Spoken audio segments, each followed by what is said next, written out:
L'obésité est devenue un véritable fait de société que l'on ne connaissait pas forcément en France, mais que l'on connaissait déjà beaucoup, par exemple aux États-Unis, où là, effectivement, l'obésité a explosé depuis de nombreuses années. Mais malheureusement, on copie à peu près toujours ce qui se passe aux États-Unis, avec un peu de décalage, et dans ce domaine, il en est de même.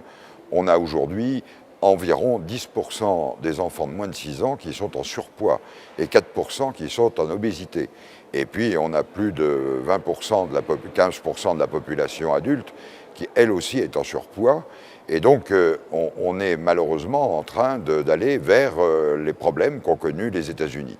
Alors, je pense qu'il était important, et c'est ce que nous avons considéré, nous, au niveau de l'Office parlementaire d'évaluation des politiques de santé, il fallait voir exactement ce qu'il en était, faire un état des lieux, trouver les directives qu'il fallait dispenser auprès de la population pour que ce surpoids et cette obésité stoppent et diminuent. C'est un problème, effectivement, qu'il est nécessaire et indispensable de bien traiter pour éviter, surtout après,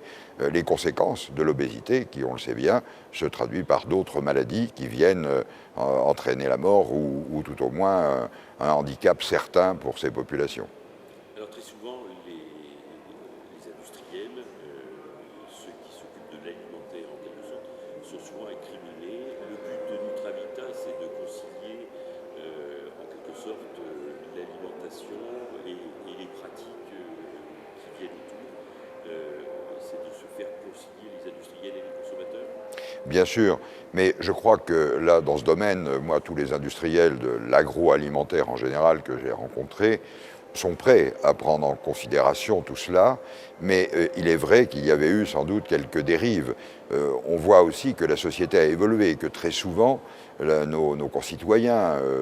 pris par le travail, pris par des déplacements, mangent que des plats tout préparés, et où il y avait aussi une dérive, où petit à petit, dans ces plats tout préparés, on augmentait les portions, tant et si bien que du coup, les personnes mangeaient davantage que ce qu'elles auraient fait si elles avaient préparé chez elles. Or, je crois que là aussi, les industriels ont bien pris conscience de ce problème, qu'ils sont prêts à faire des efforts et qu'il est nécessaire que chacun travaille la main dans la main pour être certain de corriger ce qui a pu être des dérives de ces dernières années. La sédentarité, c'est aussi un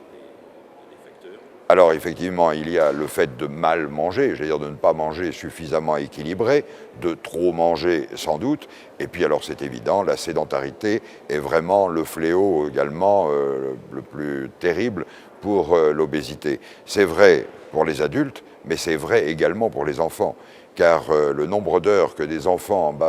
même en relativement bas âge, passent par exemple devant la télévision, sans faire d'activité physique, est tout à fait catastrophique. Et qui plus est, pendant ces moments-là, on grignote, on mange